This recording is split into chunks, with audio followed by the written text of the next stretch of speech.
Hello दोस्तों। तो ये मेरी सेकंड वीडियो है जिसमें हम लास्ट वीडियो में हमने पढ़ा था रिन्यूएबल सोर्सेज के बारे में। इसमें पढ़ेंगे non renewable sources and about जो आगे चैप्टर उसके बारे में। तो हमें पता है कि जो रिन्यूएबल सोर्सेज होता है वो क्या होता है, जिसे हम रीयूज कर सकते हैं अगेन टू अगेन, मतलब दोबारा यूज कर सकते हैं। नॉन रिन्यूएबल क्या होता है, जिसे हम दोबारा यूज नहीं कर सकते हैं, जैसे कोल हो गया, पेट्रोल हो गया, डीजल हो गया। ये किसके एग्जाम्पल है? नॉन रिन्यूएबल सोर्सेस के। तो जो इसमें इंपॉर्टेंट है वो है क्लोरोफिक वैल्यू। ये पेज नंबर सेकंड है, ठीक है। तो इसमें क्लोरोफिक वैल्यू की इंपॉर्टेंट है, 2 नंबर में पूछा जा सकता है। तो क्लोरोफिक वैल्यू क्या होता है, तो एग्जांपल मैं दे रहा हूँ। जैसे कि आपने 1 kg कोल यानी कोयले को जलाया, बर्न किया, तो आपको जो हीट मिलेगा ना, उसे कहेंगे क्लोरोफिक वैल्यू। यानी जितनी ज़्यादा क्लोरोफिक वैल्यू होगी ना, उतना ही वो अच्छा है, ठीक है। लेकिन पोल्यूशन कम से कम फैलाना चाहिए। तो यहाँ सबसे ज़्यादा क्लोरोफिक वैल्यू किसकी है? पेट्रोल की, ठीक है। यानी पेट्रोल सबसे ज़्यादा हीट प्रोड्यूस करता है। उसे अगर आप 1 लीटर पेट्रोल को जलाओगे, बर्न करोगे, तो वो 11,000 किलो कैलोरी पर केजी, यानी 1 kg पे 11,000 किलो कैलोरी हीट जनरेट करेगा। तो ये कुछ इंपॉर्टेंट दे रखे हैं, coal, diesel, petrol, neutral gas, nature gas और कोल गैस। तो इनके कुछ इंपॉर्टेंट है, इसे याद कर लीजिए। कैलोरीफिक वैल्यू क्या होती है कि अगर आपने 1 kg फ्यूल को बर्न किया और उसमें जो आपको वैल्यू मिला, जो हीट मिला, उसे कहते हैं कैलोरीफिक वैल्यू, ठीक है। अब इसके बाद आता है पावर स्टेशन। पावर स्टेशन में इंपॉर्टेंट, ये इंपॉर्टेंट इसलिए है ना, स्टेशन का मतलब क्या है, यहाँ पे क्या करते हैं, पावर को जनरेट किया जाता है। पावर को जनरेट किया जाता है का मतलब क्या है कि आपने क्या करना है, पावर को जनरेट करना है, यानी पावर को वहाँ से बनाया जाता है। तो हमारे इंडिया में 5 तरीके के पावर जनरेशन यूज किया जाता है, जो नॉर्मली हम डेली लाइफ में, हम ये नहीं कि सभी बंदे यूज करते हैं डेली लाइफ में। कहने का मतलब 5 तरीके के पावर स्टेशन हैं जो हमारे इंडिया में इंस्टॉल है और इनका यूज किया जाता है। सबसे पहला थर्मल पावर स्टेशन। मैं आपको यहाँ थोड़ा थोड़ा एक्सप्लेन करूँगा कि क्या क्या होता है थर्मल पावर स्टेशन। नाम से ही पता चलेगा, थर्मल, थर्मल का मतलब होता है हीट। थर्मल कहीं भी आप पढ़िए, किसी भी चैप्टर में, किसी भी बुक में, किसी भी टॉपिक में, थर्मल, तो थर्मल का मतलब होता है हीट। थर्मल पावर स्टेशन, इसमें क्या होता है कि आपने कोयले को लिया, कोयले से पानी को गर्म किया और पानी गर्म होने के बाद स्टीम में कन्वर्ट हो गया। उस स्टीम से स्टीम इंजन को चलाया जाता है। उस स्टीम इंजन, वो जो स्टीम इंजन होता है वो कपलिंग की मदद से अल्टरनेटर के साथ कनेक्टेड होता है। अल्टरनेटर क्या करता है, मैकेनिकल एनर्जी को इलेक्ट्रिकल एनर्जी में कन्वर्ट करता है। समझ आया? कहने का मतलब कि थर्मल पावर स्टेशन में कोयला यूज होता है, वो कोयला पानी को गर्म करता है, पानी टरबाइन को घुमाती है, टरबाइन अल्टरनेटर से कनेक्टेड होता है और जिससे अल्टरनेटर हमें इलेक्ट्रिसिटी प्रोड्यूस करती है, ठीक है। उसके बाद आता है hydro power station. Hydro power station में क्या होता है कि हाइड्रो, हाइड्रो का मतलब होता है वाटर। आप किसी भी चैप्टर में, किसी बुक में पढ़ोगे तो आपको हाइड्रो का मतलब वाटर ही मिलेगा, ठीक है। Hydro power station, hydro power station क्या होता है कि हाइड्रो यानी जो पानी होता है, यानी लेक, लेक मतलब जो झील होता है, आप झील पे देखते हो कि पानी ऊपर से नीचे गिर रहा होता है। तो जो मैकेनिकल एनर्जी, जो उसमें मैकेनिकल एनर्जी, काइनेटिक एनर्जी उस पानी के अंदर, वो वाटर के अंदर जो काइनेटिक एनर्जी, उससे टरबाइन को घुमाया जाता है। यानी जब ऊपर से किसी टरबाइन पे पानी गिराएंगे ना, प्रेशर से, फोर्स से, तो वो टरबाइन घूमेगी और घूमेगी तो किससे कनेक्टेड होती है? अल्टरनेटर से। अल्टरनेटर में क्या देगा? काइनेटिक एनर्जी को, मोशन यानी जो मैकेनिकल एनर्जी है उसे वो इलेक्ट्रिकल एनर्जी में कन्वर्ट करेगा। यानी हाइड्रो पावर स्टेशन में ओनली पानी की रिक्वायरमेंट होती है और थर्मल पावर स्टेशन में कोयला, पानी दोनों की रिक्वायरमेंट होती है, ठीक है। यानी इसमें क्या है, इसमें जो हमारा हाइड्रो पावर स्टेशन है, इसमें क्या है, हमें वहाँ पे लैग होना चाहिए, झील होना चाहिए, समुद्र होना चाहिए, इस तरीके का कुछ जहाँ पे पानी की वैल्यू ज़्यादा होनी चाहिए। हाइड्रो पावर स्टेशन में पानी से टरबाइन को घुमाया जाता है, तो पानी की वैल्यू बहुत ज़्यादा होनी चाहिए क्योंकि पानी में प्रेशर होना चाहिए, ठीक है। उसके बाद आता है gas power station. Gas power station में क्या होता है कि नॉर्मली कोई भी गैस होता है, जैसे बायोगैस हो गया या मतलब अदर गैसेस से क्या होता है, गैसेस से पानी को गर्म किया जाता है, उस पानी से टरबाइन को घुमाया जाता है और टरबाइन कपलिंग अल्टरनेटर से कनेक्टेड होता है, तो हमें क्या देता है? इलेक्ट्रिकल एनर्जी प्रोवाइड करता है। डीजल डीजल पावर स्टेशन में क्या होता है, डीजल की मदद से जनरेटर को चलाया जाता है और जनरेटर अल्टरनेटर से कनेक्टेड होता है। अल्टरनेटर हमें इलेक्ट्रिकल एनर्जी प्रोवाइड करता है। तो मैं आपको बताऊंगा अल्टरनेटर क्या होता है, जनरेटर क्या होता है, थोड़ा आप वेट कीजिए, ठीक है। न्यूक्लियस पावर स्टेशन में क्या होता है कि न्यूक्लियस यानी यूरेनियम को यूरेनियम और प्लेटिनम को, यानी देखो यूरेनियम क्या है, एक एलिमेंट है जिसको जिसको न्यूक्लियस फ्यूजन के थ्रू एनर्जी प्रोड्यूस किया जाता है। उस एनर्जी से पानी को गर्म किया जाता है, पानी स्टीम में कन्वर्ट होती है और स्टीम से कन्वर्ट होने के कारण वो टरबाइन को घुमाती है और वो टरबाइन अल्टरनेटर से कनेक्ट होता है, जिसमें कि क्या है, हमें आगे जाके इलेक्ट्रिकल एनर्जी मिलता है। यानी ये जो थर्मल पावर स्टेशन है और जो गैस पावर स्टेशन है, मैं आपको बताता हूँ कि जो ये तीनों सेम है। इन तीनों का जो प्रिंसिपल है यानी जो करने का तरीका वो सेम है। तीनों में क्या हो रहा है, पानी गर्म हो रहा है, पानी गर्म होने के कारण टरबाइन घूम रहा है, टरबाइन घूमने के कारण क्या, हमें इलेक्ट्रिकल एनर्जी मिल रही है, ठीक है। तो सबसे पहले आता है thermal coal fired power station, ठीक है। इसमें क्या होता है, मैं आपको इसमें फिगर के थ्रू समझाता हूँ। इसमें क्या होता है, इसमें आप देखिए, इसमें क्या होता है, कोयला होता है, कोयले से हीट किया, कोयले से हीट करने के बाद वाटर गर्म हुआ, वाटर स्टीम में कन्वर्ट हुआ, स्टीम में कन्वर्ट होने के बाद क्या होता है, ठीक है, स्टीम में कन्वर्ट होने के बाद स्टीम टरबाइन चलती है, स्टीम टरबाइन चलने के बाद अल्टरनेटर कनेक्टेड होता है, उससे अल्टरनेटर कनेक्ट होने के बाद इलेक्ट्रिकल एनर्जी मिलती है। यानी कोयले ने क्या किया, हीट किया, हीट से पानी गर्म हुआ, पानी गर्म होने से स्टीम बना, स्टीम से क्या हुआ, इंजन घूमा, स्टीम से इंजन घूमा, उस इंजन से अल्टरनेटर कनेक्टेड होता है, अल्टरनेटर ने इलेक्ट्रिकल एनर्जी दिया। समझ आए। तो सेम यही प्रोसेस चलता है इसमें, और ज़्यादा कुछ खास तो नहीं है इसमें, यही प्रोसेस होता है। हम थोड़ा आगे देख लेते हैं, आगे क्या क्या दे रखा है। अब कुछ इसके इंपॉर्टेंट पार्ट है कि अब जो पार्ट इसमें यूज होता है वो कोला स्टोरेज को, कोल स्टोरेज का मतलब क्या है, जहाँ पे कोयले को रखा जाता है उसे कहते हैं कोल स्टोरेज को। कोयले को इंग्लिश में कहते हैं कोल, ठीक है। तो अगर मैं कोयला कहूँ तो आप कंफ्यूज मत होइएगा कि कोयला किसे कहते हैं। वैसे हमारी लैंग्वेज में हिंदी में उसे कोयला कहते हैं, इंग्लिश में उसे कोल कहते हैं, ओके। तो कोल्ड स्टोरेज में क्या होता है कि जो जो जो स्टोरेज यानी जो टैंक होता है उसके अंदर कोल को रखा जाता है, उसे कोल्ड स्टोरेज कहते हैं। यानी अगर आपके पास कोई फ्यूल है तो उस फ्यूल को कहीं तो स्टोर करोगे ना आप, तो उसे कोल्ड स्टोरेज कहते हैं, यानी कोयले को वहाँ पे रखा जा रहा है, ओके। तो एक बार ये आप इस फिगर को देख लीजिए। इसमें क्या होता है, बॉयलर, बॉयलर का मतलब क्या है, जहाँ पे पानी को गर्म किया जा रहा है। बॉयलर किसे कहते हैं, जहाँ पे पानी को गर्म किया जाता है। अब बॉयलर में पानी को गर्म किया जा रहा है तो उसमें से भाप निकलेगा, उसमें से जैसे आपने कोयला जलाया तो धुआं तो निकलेगा ना, तो धुआं चिमनी में जाएगा। ये देखिए चिमनी का सिंबल, ये चिमनी है, मैं आपको एक बार फिगर से, ये चिमनी की ओर जा रहा है, देखिए, यानी ये कोयला इसमें गया, ठीक है, इन्वायरमेंट, और यहाँ से अस्क, मैं आपको एक बार जैसे रिटर्न करके दिखाता हूँ। कहने का मतलब क्या है, देखो बॉयलर के अंदर पानी रहेगा, ठीक है, बॉयलर के अंदर पानी आया, ये देखो, मैं एक मिनट मैं रेड ले लेता हूँ, ठीक है, यहाँ पानी आया, ठीक है, पानी आने के बाद क्या हुआ, यहाँ कोयला भी है, ठीक है, कोयले ने क्या किया, उसे बर्न किया, ये पूरा लाल हो गया, पानी गर्म हुआ, तो जो कोयला जलेगा तो क्या होगा, धुआं निकलेगा, धुआं ऊपर चला गया और जो राख बचेगी वो नीचे आ जाएगी, ठीक है। और ये इकोनोमाइजर थोड़ा टेम्परेचर को मेंटेन करने के लिए रखा जाता है, ठीक है। तो जो पानी गर्म हुआ वो किस में गया, वो उसमें गया एक इंजन में, ठीक है। अब इस इंजन में क्या होता है कि हमारा टरबाइन कनेक्टेड होता है, यानी ये पंखड़ी होती है, ब्लेड होता है, इस ब्लेड के ऊपर अगर जब वो प्रेशर पड़ेगा तो ब्लेड घूमेगा, ठीक है।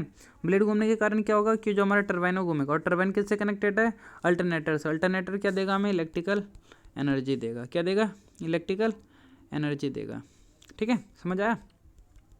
तो यहाँ पे बस इतना ही होता है। इस फिगर को आप स्क्रीनशॉट लेकर रख लीजिएगा, जिससे कि आपको पेपर में बनाने में मुश्किल नहीं आएगा। और ये हमारी किताब का डायग्राम है, तो आप नॉर्मली इसे लिख सकते हो, छाप सकते हो, कॉपी कर सकते हो एज योर विश, ओके। तो आगे कुछ नहीं दे रखा, मैं नेक्स्ट चैप्टर देख लेता हूँ। अब इसके बाद क्या है, इसके अंदर कुछ इंपॉर्टेंट टर्म है, जैसे कि हमने पहले पढ़ा था कि कोल स्टोरेज। अब उसके बाद आता है water treatment plant. Water treatment plant, ये कोल की बात ही हो रही है, उसी की चल रही है, ठीक है।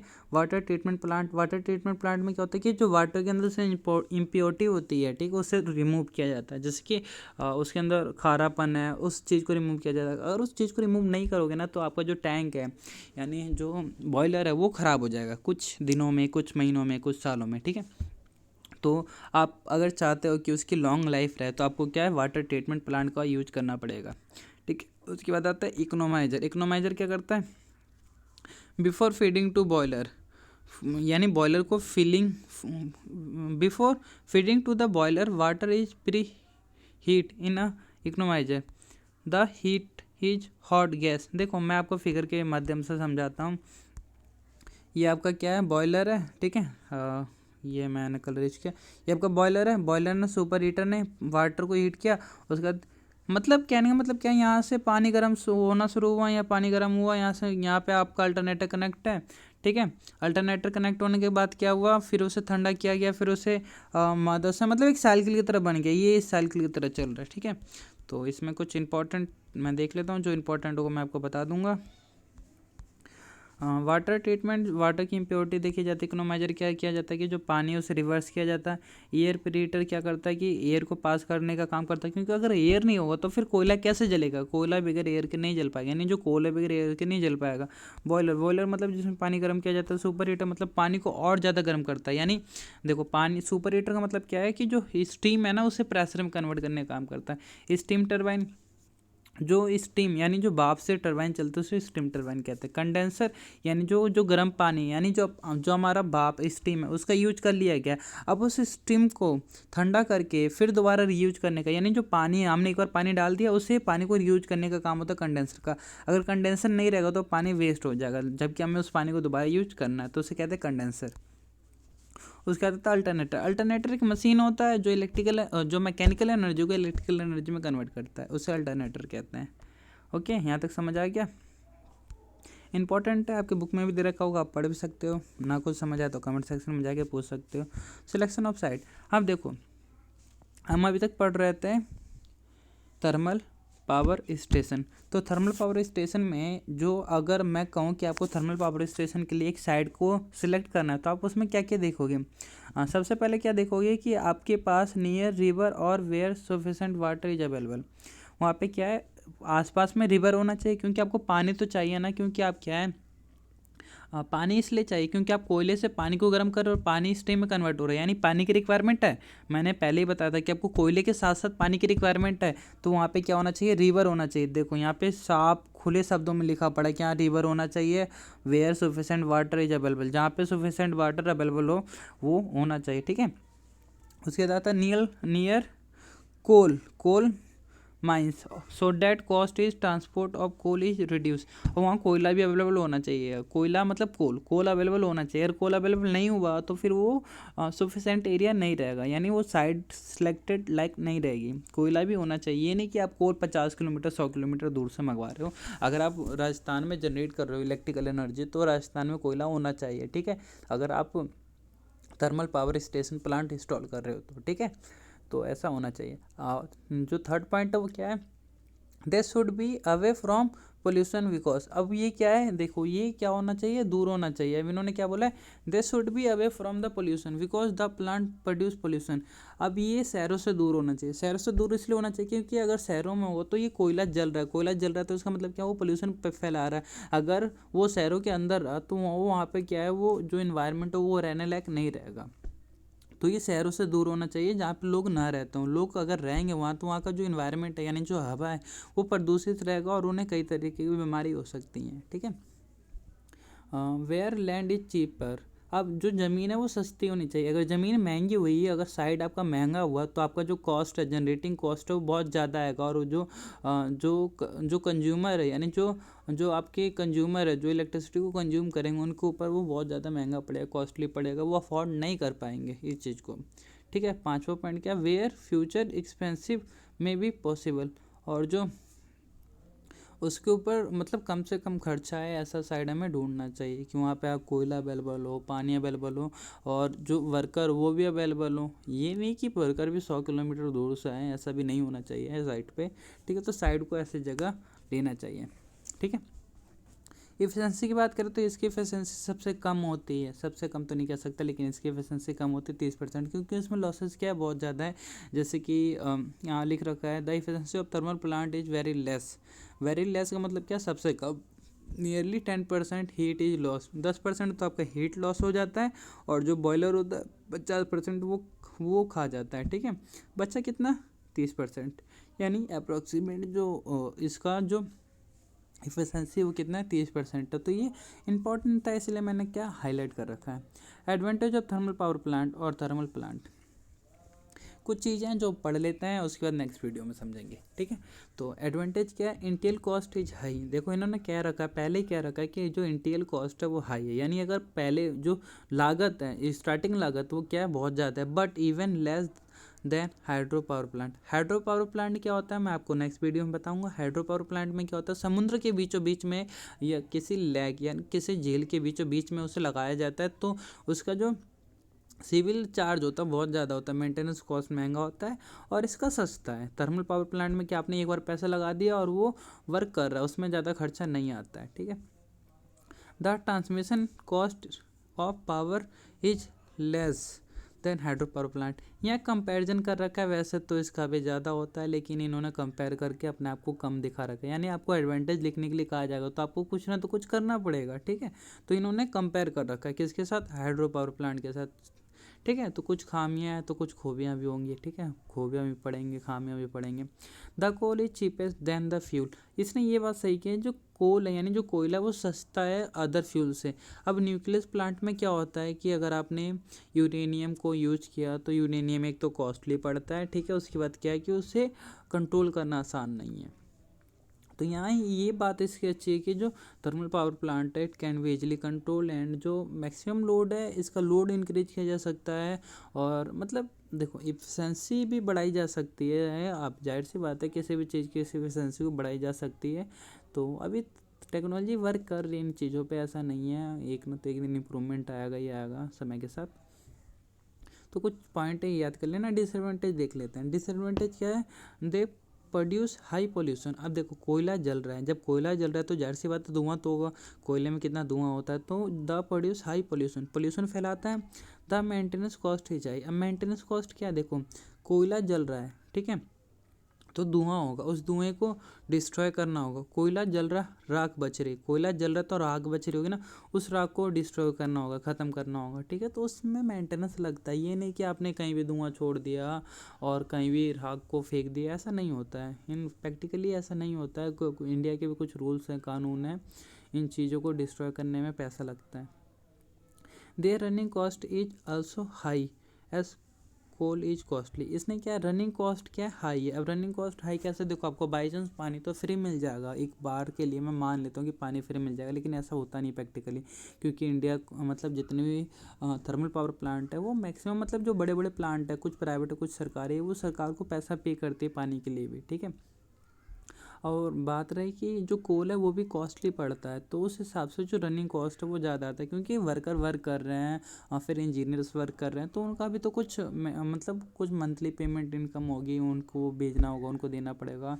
तो वो जो कॉस्टली पड़ता है, रनिंग कॉस्ट क्या पड़ता है, कॉस्टली पड़ता है, बिकॉज जो कोयला है वो ख़रीदा जाता है और वो कॉस्टली आता है। तो आगे हम हाइड्रो पावर स्टेशन के बारे में नेक्स्ट वीडियो में देखेंगे। Then thank you for watching this video and please like and subscribe and support us. कुछ ना समझ आए तो पूछो, समझो, पढ़ो, लिखो, मौज करो।